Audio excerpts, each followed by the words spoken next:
Good afternoon, everyone, and welcome to AmToy Dialogue Series 1, Session 4. How an entrepreneur's ingenuity built India's first global logistics company, Part 2. This time we'll be focusing more on his business aspects as well as his private life, his passion, his love for art, and many other hobbies of his, and what makes him tick finally. What is the future of the Avashya Group for the next 10 years? Where do you see it going? Is obviously to continue to scale the business where we are involved currently, and EQ is in the global arena. All Cargo and Gati are in the Indian arena, and particularly in Gati, there is so much more to do because that business is quite potential. Both in terms of domestic road transportation on express and also air freight. Yeah. Then obviously we have the entire transformation projects which are running, even all our other businesses. So that itself again will keep us busy for the next couple of years.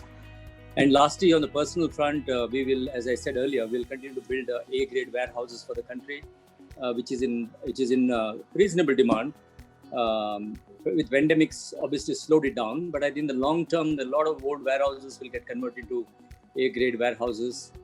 That needs a lot of investment, and we have a partnership with Blackstone to build those warehouses, and it will be properly funded as long as there is a good location and as long as there is a good customer to sign up. So that's the other big area that we will continue to focus over the next 3 years. After that, I don't know. Let's see. Like what happened with the beginning of my career, we kept doing more, and let's see where it takes us. As you say, everyone gets satiated after some time. When they've achieved something in life, they want to take it easy. They want to take it complacent, a little bit, enjoy their money and their wealth. But in your case, the story is slightly different. What keeps you ticking and motivated? How much more? What is your desire to see, and how do you keep yourself going? I think there are two things. One is the responsibility of building something and providing employment for so many people, and the promises that have been made for the your shareholders in general, including my own, holding in the company. So you can't run away from that, no matter how much you achieve. You got to have either you or somebody like you or somebody, more people, that is required, which are obviously we have. Obviously, there are a lot of people in the company and a lot of very senior, very capable people in the organization, and and I'm. What also keeps me going is about beyond wealth creation. It is also the fun of being in the middle to make a difference, right? I enjoy when these ideas come and engage people in a conversation and convince people that my belief and my ideas and my theory is actually appreciated by the people, and they take it there and implement. Not just because I am the boss, it is also because the dimensions from which we, not only me, it's not only about me, the many other people in the company, and also in many other business houses, the people who are in this room as well, right? They all make a huge difference. That is why they are called leaders. And that leadership, it creates beyond wealth, right? It creates employment. It creates income, so you pay taxes and you help environment. You do, the work for the society, and you develop younger people for the future, and create some certain amount of pride for your own country and for your own people. So there are many things that goes with it, and the people who are near to you, they feel very proud about it, and when I love to see that expression on their faces, that energizes me, and also ticks to a large extent. I think you need to know how to live your life, no matter how much one achieved. So, so for me, there are stress obviously, and nothing comes free, right? With all the fun, there is also pain. There's no free lunch. You're absolutely right. Yeah. Absolutely right. Anyway, I think you have made us very proud, and you have really made a statement for the Indian logistics industry. So congratulations on that. Moving on, everyone does. There's a lot of people have accumulated wealth over the years in various spheres in their businesses. Very few have learned to give back, but you have through the Avashya Foundation run by your wife Aarti, and you have made rapid strides. We see every year that Adarsh makes a presentation in the daily EXIM daily or the daily shipping awards and gives a little synopsis on what you all are doing for rural development, etc., in and around your areas. Could you elaborate a little bit on that? Because it's so important today to not only enrich yourself, but enrich your society around you. Only then can you really build the true sense of wealth creation. So can you elaborate a bit on that, please? Yeah. Along with doing the CSR activities, we're also been very successful and very happy that we created a lot of like-minded people within the organization. So the CSR work in our organization is not just about spending money on certain patient or certain student or certain sports activities or what have you, right?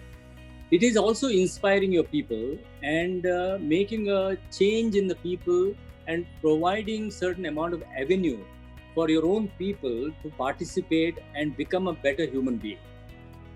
Everybody loves to give, and giving itself is a great pleasure, right? And particularly when it is helping somebody who's in need and who needs the support and needs that motivation, needs that dignity, right? So in our organization, there is, I think, over 100 people who are inspired by this and participate in some of the projects which the company is undertaking, right? So that's something I'm very, very proud about, and I hope that number will keep rising in the future. The other part with the kind of work that we do, which I again something I really emphasize on this, is that creates a tremendous amount of employee loyalty and connectivity to the organization, because people feel that this is an organization with the heart. Okay, we are not here only for profit. We are not here for exploitation of the nature. We are here with the purpose. And what is the purpose? The purpose is the business should move beyond profit. And now if you see, most big organizations are already treading the path of ESG, environment, safety, and governance, right? Absolutely. Yes. So these norms will eventually come also. So, we always like to be ready with what is the purpose of All Cargo beyond where we are today. And it is also very important for me that we institutionalize the organization. I keep talking about institutionalizing, because institutionalizing can only happen if you professionalize, right? And if you empower. So sorry to interrupt, but are you saying that you want to separate ownership from management eventually? Is that what it is to a large extent already there today? Otherwise, we couldn't run a company like this, right? So if you look at our global business, of course, I'm involved. I'm the chairman. I hold regular meetings. I'm driving the budgeting process and change management, transformation, etc. But it is all executed by the people, right? So tomorrow I decide to retire, Adarsh or somebody professional will take over, or maybe my son eventually will take over. I don't know. But the fact of the matter is, it has to be driven by somebody who's capable, who's passionate, and who has got the vision and the drive to run corporations, right? So institutionalization for me is professionalization to begin with, and then have the right set of culture. The culture is very important. No matter how good your organization is, if your culture is not good, the culture takes your strategy for breakfast, right? Very true. So Very so nothing will work. It is like a cancer, right? The cancer will eat you up and finish you off. So that's the need of a culture in the organization. So that's why we have the vision, mission, and values to keep the organization and the people together. And this is run by your wife Aarti, right? She's the one Yeah. doing a lot of work. Absolutely. She's got quite a bit of a time of hers goes into that managing. We have a team of about 5 people, and the projects run across India. The projects are about supporting young children on education. It is on health areas. It is on environment. I'm sure all of you must have heard that we pledged to plant 1 million trees, fruit-bearing trees, so that there's a double benefit of the farmers getting the fruit and also the tree helps the environment. So, and then we have built houses for some of the Adivasis. We have sponsored many of the heart surgeries. There are many things. Women empowerment. You did a cleanup also at Juhu Beach, I recall. The Juhu Beach, yeah, that was the point I wanted to make, but it slipped my mind. So with this, participation of our people in CSR work, the beach cleaning is one of those initiatives came out of the CSR work. What they can do. Novel. This thing, because we really need to clean up our beaches. We are in dire need of. Yeah. Good. So moving on, Shashi, we just before the session started, we had a little parley with Tushar Bhai about physical well-being and how important it is. Because if you're physically fit, you're as physically fit as your company. But right now, if you are physically fit, your company is physically fit as well, in a way, because you are the driving force, the leaders. So how do you? Physical well-being and mental well-being are both very important. You have also received setbacks. Last time we said we dwelled on it, and then you move on. You take it on the chin, you forget it, and you move on and don't dwell on the past. Both have to go hand in hand. And many a times you've seen people in our industry, because of the stress levels, lose their way. So how have you managed both these aspects of your life so well? Yeah, I think first of all, I must thank my parents, my lineage, for giving me a physique where all of my brother, my sisters, we don't easily put on weight. So that's point number 1, right? It's something to do with the gene. You're truly blessed. Yeah, truly blessed. I can tell you, touch wood, yeah. And the second part is, I think it is very important also in life, how you use the term insecurity positively or negatively. Some people use it negatively and do all kinds of wrong things. But if you use it positively, it can make wonders. Right, in my case, both in business and also in my health and mental state of mind, I know that I'm not somebody who can take illness lightly, because my body just goes to sleep. And when my body goes to sleep, obviously, then you're completely disoriented, right? So I always fear about what potentially can go wrong, and I try to take all the safeguards to the best extent I can, right? So number 1 to begin with, of course, is not to put on too much of weight. Secondly, is about having the right muscle in your body, the right amount of nutrition to your system, and right amount of grandmother's recommendations, right? Those are the best. So I have this 3 things that keeps me in balance. 1. And second, I'm from a very young age, I'm also blessed with being a person outdoor. I love sports. I like to play sports. And I'm just saying this all only because of the knowledge for other people. And, I also try to, take a break from my work over a weekend. I watch a lot of movies. I go out on holidays. My golf is my real stress buster. How do you find the time? It's the longest game. I tried to do it. I said, I just don't have the time. 4 hours, 5 hours game. How do you manage that with all your schedule?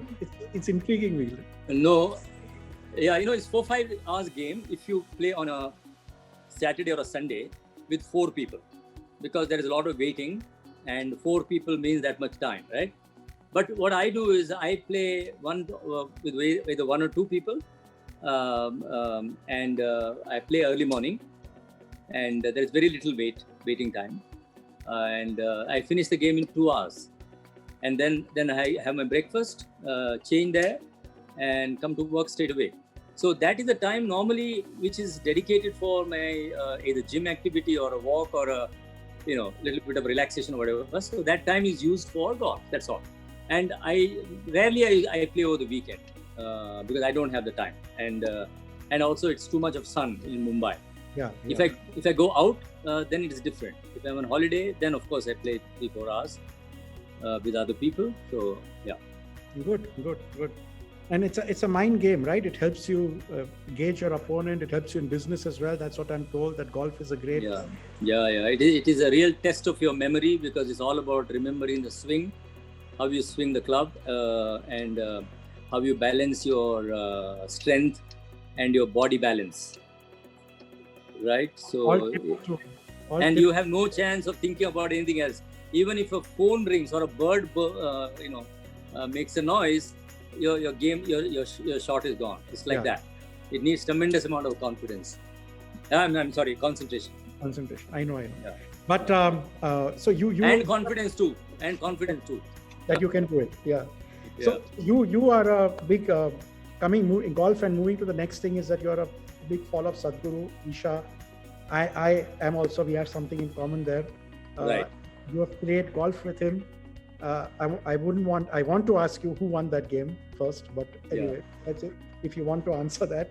And secondly, how was it with him? He's such a learned man. He's one of the greatest thinkers, I think, of our century. Yes. His books are fantastic. And he teaches exactly what you just said a few minutes back on mental and physical well-being, meditation, and being one with nature and being one with oneself, etc. So how has that gone? How has that helped you in your? It's actually I have not spent too much of time with him. I played golf with him, of course, 3-4 times. What the privilege for me was to sponsor the Isha's golf event. Which got started with our sponsorship, right? And we signed up for 3 years, and that 3 year got completed. And obviously, during the tournament, he's also a golfer. So he plays with each hole. He plays with one group. So you don't get much time to interact. But of course, after the game, I get to spend some time with him just to chit chat. But you will be surprised that I've never visited Isha Ashram, although he invited me several times, but I haven't got the opportunity to go there yet. So besides golf, Sadhguru, you're also a very avid art collector. I see a lovely painting behind. You talked about it for the Raza, and we've talked about it before the event. So tell us a little about your art collection. And is it from the point of view of an investment? Is it from the point of view of love for art? A little bit of both, or what? Yeah, it is about first of all decorating your wall and the aesthetic of your room, right? To begin with, and then art is such an interesting, such a deep subject, such intriguing matter, right? What appeals to me may not appeal to somebody else, and sometimes you can't explain. What it is and why it is valued so much, why somebody is so much better than the other. I think there's a whole science behind it, and there's so much to learn about it. Both art and wine, right? Even wine is something very mysterious to me, right? And so, obviously the interest started from the time I was doing my offices, doing the home and, other real estate. And, working with the architects and working with friends like one of the good inspiration for me in art again is our friend Dinesh. He's a true art connoisseur. The connoisseur. And also I have another friend called Mr. Vijay Choradia. Okay. So he and his wife are very ardent art collectors, and I have many other friends. And they introduce me to some of these artists, and I go for some of these exhibitions. I get the invitation, and then we interact, and then we see. Then we talk, and then, so then you make a choice. But I'm not such a big collector, to be very honest. I should be spending more time to collect. So art is not necessarily only painting, as you know, right? There are a lot of other things. Yeah, exactly. So there's a lot of other modern, items you can also place in the house.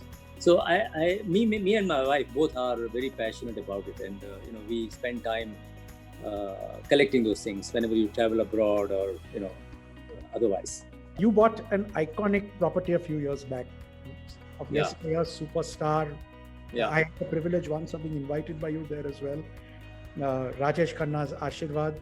And so you were a fan of his previously in this thing, you bought it, or was it an opportunity which came along, it's a fantastic property overlooking the sea? So what inspired you to go for it? Yeah. The story is, firstly, I was a big fan of Rajesh Khanna. And I am a mediocre singer in my younger days. And I used to... yeah, and I used to sing songs in the college and during my younger days, standing in front of the mirror, like a bathroom singer. I used to know by heart all the Kishore Kumar songs, and Rajesh Khanna was acting on those songs, and so that's that part, right? And obviously at that time, I never ever imagined that I could one day will buy my hero's house. So that's never happened. But this house is a gift to my wife. Wow.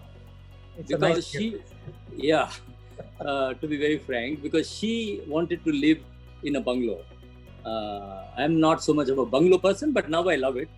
That's a part. But for me, a building is where you can do sports, you can meet people, you can have a party with your neighbors, you can make friends in the building and all that, right? So for me, it is community living, what I always did. And I was to move into a house in South Bombay, but that got into trouble. So that's how we started looking for. A friend of ours brought this proposal that this house is available, and it was not out in the market. It was sold by a wealth management company. Okay. So then we decided to go and take a look at it, and then I met Akshay Kumar, and we had sent proposals back and forth a little bit, and then finally I went and met him in his house and had a nice cup of coffee and a good chat, and then we closed the deal there and then. Great.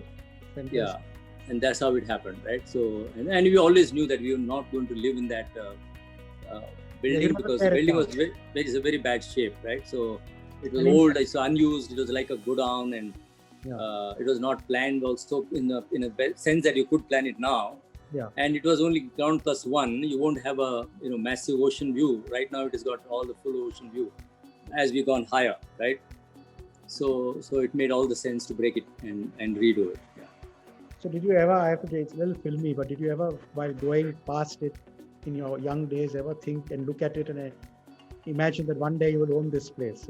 Never imagined that I would own it, but obviously my eyes were always on that because it's Rajesh Khanna's house, and I used to walk in Carter Road, jog in Carter Road, because I used to stay in Pali Hill. Okay. So coming to Carter Road was always a joy, right? And watching his house, and sometimes he was coming out and waving at people. So all that I have seen, of course. Yeah. Okay. May it bring you also as good fortune as it did him and fame and fortune. Yeah, I hope so. The better part of it. Better part. I was going to add that. So my last question before we move on to the question and answer session, open Q&A, is that, and everyone will be anxious to know this, who is your role model? Who do you get inspired by, and why? I'll tell you, this might take a little longer for me because I don't have one particular person. I want to name some of them to make a point. Okay, the why they are my inspiration.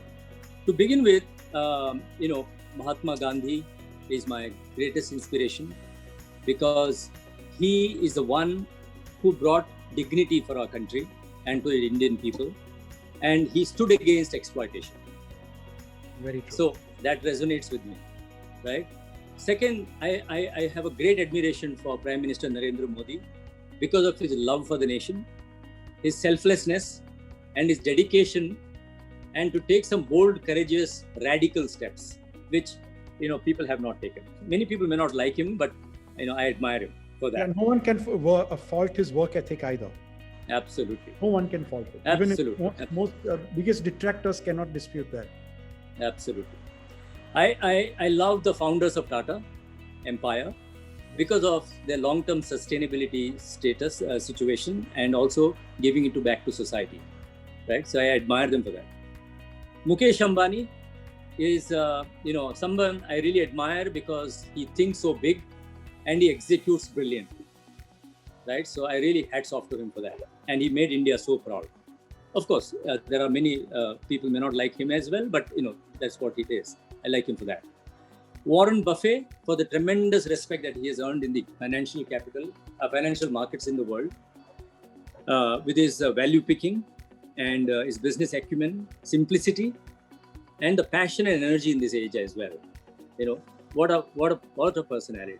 And his simplicity. He still lives simplicity is incredible. We live better lives than him. So and all these resonates with me. Bill Gates, because of his second innings, which is as good as Microsoft, building Microsoft itself. I don't think anybody has done what he has done, building a company like Microsoft, and then repeating his his work related to his foundation. He and his wife, both. It's the largest ever foundation. No one has given away as much as they have. They've even beaten the Rockefellers in that, giving back. Yeah. Incredible. It's amazing. And also I respect his whole thing about creating such a massive customer stickiness. We may not like Microsoft, but we have no choice but to stick around. Absolutely. And that stickiness can come only through continuous improvement. You can never take it for granted, right? And obviously for Jeff Bezos, for leveraging an opportunity, what he has created, from selling books to selling everything online. You can buy even a screw from a screw, barring cars, I think, and alcohol. I think he's pretty much covered everything. Anything you allow him to sell, he will sell, right? Correct. So it's unbelievable. And the logistics thereof of getting it delivered in the most exactly, and change the entire paradigm of logistics and buying experience, right? And lastly, of course, there are so many of them. I'll come to that. And Elon Musk, for being such a creative, courageous, and innovative guy, right? And what he has dared. He disrupted the whole automobile industry, and he disrupted the entire space agencies. It is unthinkable. A revolution. He has actually created a revolution. Unthinkable in scientific field, right? Absolutely. So there are so many more, but honestly, if I can add, there are so many people who inspire you if you just look around and observe. Correct. It's your own children, or it could be your own employees, it could be your own brother-in-law, or sister-in-law, or wife, mother-in-law. There is so much good that is there around you. Many times we look only for outside for famous people. Yeah. You don't have to, right? You can look at heroes. Correct. Yeah, exactly. So there are these are the things that, I have some. As I always say, I have some extraordinary people and extraordinary human behavior and conduct and capability. Just to name, one other person, I'm so awe of, a gentleman called Jatin Chokshi. He's our CFO. He's so sincere, so honest. We are truly blessed with people like that. You're fortunate, very fortunate. Yeah. So that was my actually last question to you, that anyone from our industry in the past, or anyone who has been your inspiration, anyone from our industry, all told, it could be now, it could be before, it could be when you started your career, someone who really you looked up to. You mean in India? Yeah, in our Indian logistics industry. Okay, yeah. No, I may be a little biased in saying this because he's my very dear friend, very, very dear friend, Dinesh. Yes. I was going to take his name. I'm not surprised. If you talk about Dinesh, he may not have built a large business empire, but he is a very highly dedicated, very honest, very open, and someone who has a flair for life. Yes. And and he's a great person to connect also with the people. Very true. Yes, of course, I also have a lot of respect for Tushar, for what he has done. in his business life, and many others. I don't want to take one name and then. No, of course not. The Batras, Mr. Puri, Mr. Kotak, all these people have really inspired me, and they were my role models in the industry. They have been legends of our industry, and you have joined the August Gallery and Company as well. So now we throw open. We have one question. Thank you, Shashi. Very inspiring to see the other side of you. Thank you. And we have one question from Anjali Bide, our honorary secretary, that in your opinion, should all companies address climate change and factor in climate change into their business models? What is All Cargo doing to reduce the carbon footprint? I think this is very important in today's day and age, especially after this pandemic. We have learned how much we have taken Mother Earth for granted,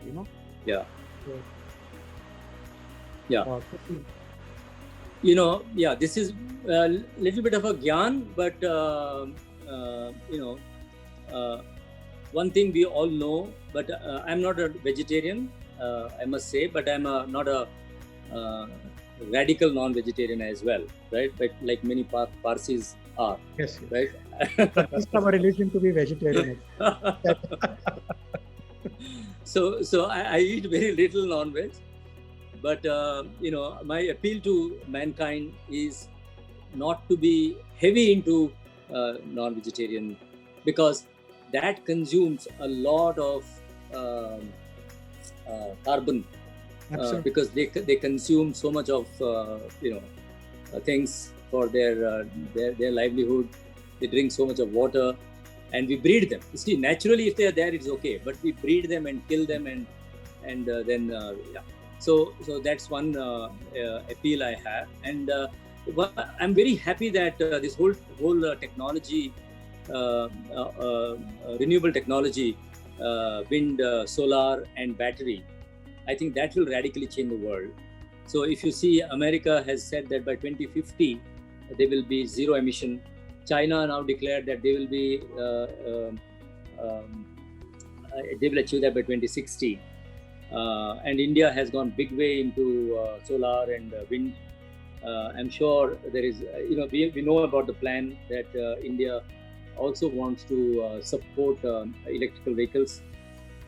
And there are technologies which are around the corner in terms of storing energy, which is the biggest challenge why electricity technology is not able to scale up, because how would you store energy, right? What is being produced?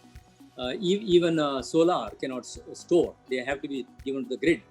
And if there is a technology which is out soon, I think that will also change big time in generating the electricity. And anyway, this is also becoming cheaper and cheaper to generate electricity, particularly the solar on the rooftops, and solar farms are already very, very popular. Yes. So I think, and obviously, the unfortunate part is there is so much of fire happening in the forest around the world. I don't know what's the solution to that. That is leading to more emission, and that emission leading to more, ozone layer becoming more and more weaker. So I don't know what's the solution to that. I hope there will be something coming out for that as well. So there is a hope, there is a chance that the climate change will improve for the better in the coming years. And All Cargo is playing some role in this in any way? Like I said, very small role. One is about the tree plantation, what I spoke about. Yeah. And the other is, we are trying to be as efficient as possible. Not to make sure that the containers don't go understored, right? The productivity in the offices are high. Save energy to the best extent. Talk about it at least. Use paper less as much as possible. Automation, do it as much as possible. So all these little things will contribute for. It's always every drop counts, literally. Yeah, very true. Exactly. That's So your friend Tushar Bhai wants to ask you a question. So Tushar Bhai, go ahead. I've unmuted. I have to be very careful. This guy is so smart and so clever. I don't know how he's going to bowl me. Don't bowl me out. I can't say no to him. So no. Go ahead. Shashi, thank you very much. I have to learn a lot from you. I mean, it's the other way around that you said. Mutual, but thank you for your humility. In our industry, and you have made such a remarkable position for yourself and your company, which we all very proud, and we all want to, use word imitate you. We can't reach that level, so at least say imitate you, right? Now, if you look at the size of the industry and your company and a couple of other companies, do not qualify even 0.5% of the total market share of the size of the industry. And we have thousands of people, in this industry. What mantra or what should you do as a leader to bring 10 such, at least 10? We can count 5 houses, 6 houses maximum, reach to the level or closer to your level where they reach. The others still have to go a long way, right? What you think as a leader of industry you would do, along with suppose all of us would support you, is to make this number 200 at least in the industry. So we have this onslaught of multinational coming in, taking away the positions, and you've shown exactly the way, other way around, you've gone on their turf and taken away their part of the slide. And I think that makes me very proud what you've done. How we can achieve that 100 number as an industry, as a society, as a comradeship, as a community, take a pledge that 100 of our entrepreneurs bring to that level and bring them up within the industry. You have any ideas how we can go about on that? Be it value addition, be it help them, especially like Kachis, okay? A Kachi community will help their other brother entrepreneur. They'll give him money. They will deal only with him. They'll buy only from him, and they will sell his product, whatever may be. I don't know. I don't want to sound more as a cartelization, but at least as a comradeship, it is our duty. If the industry has made us, how we can give it back. And I thought your ideas on this, and I'm sure all of us would be very happy to do something under your leadership. Where you take a leadership and we come and follow you and make that dream achieve, creating 100 big entrepreneurs. Yeah, a very good question. Very, very, very interesting question, Tushar. I think, this is truly something related to, our place, which created all the recognition for us. And it's for us to really do something for the industry, which I am always, very obligated, so to say, in my mind that I should do, right? And I don't waste an opportunity when it presents itself. The answer is quite visible. The answer is, how did the Western companies, UPS or FedEx or Kuehne Nagel, DHL, or all these guys, their example is in front of us. How they built it, right? I think the most important one, the way I see it is, they started at a time when Europe was booming, right, in manufacturing. And Europe was a place for exporting commodities to merchandise and commodities to different parts of the world. And globally, as you know, at that time, logistics was a huge challenge, right? Cargo was moving break bulk, there was shortage, there was misrouted cargo, there is no information about goods.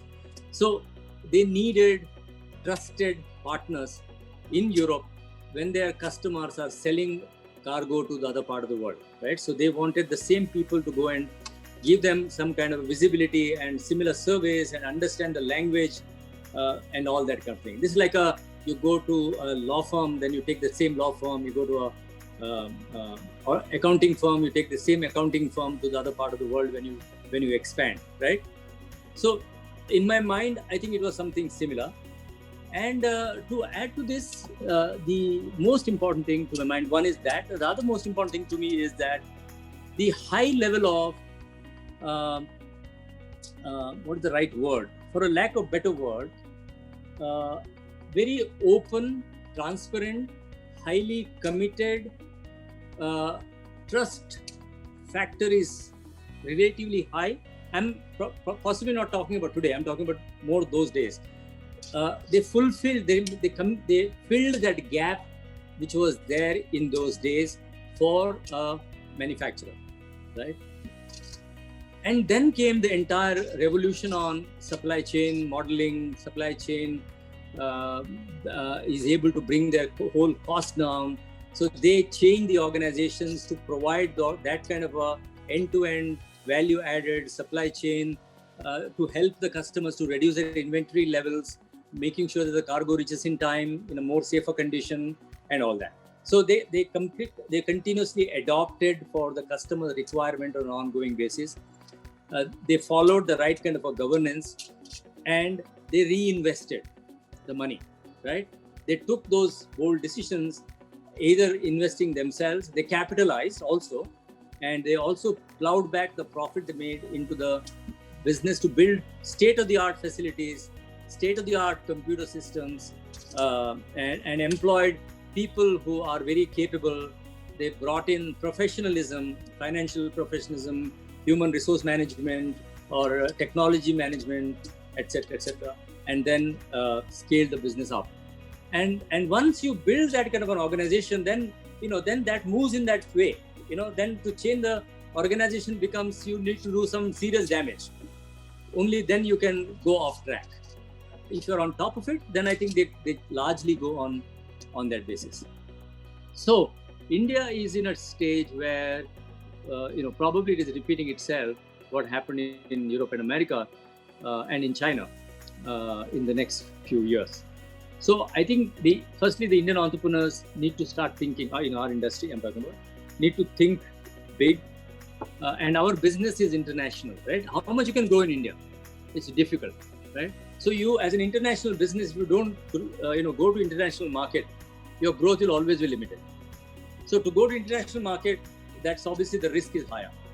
Yeah, your cultural adjustment has to be different. Your appetite has to be different. Your learning has to be much faster. You have to invest in something where you don't see returns immediately, right? So there are many such things that you have to adopt to. And I think all this can come through continuous learning, taking inspiration, looking around us, and adopting it. Now, we are at a stage where now the corona is disrupting, and earlier we were talking about digitalization disrupting our industry, right? So if we don't have a scale and competence, how is our industry going to survive? It's going to be very difficult, right? The multinationals have it all, right? And in technology business, the winner takes it all. So if our entrepreneurship doesn't become relevant, there could be challenges. And one way to do it is, do a partnership model like accounting firms or a law firms, or and bring in professionals, and you run the company through a board. I don't know how in our culture it will work, because ours is all more we want to touch and feel everything, right?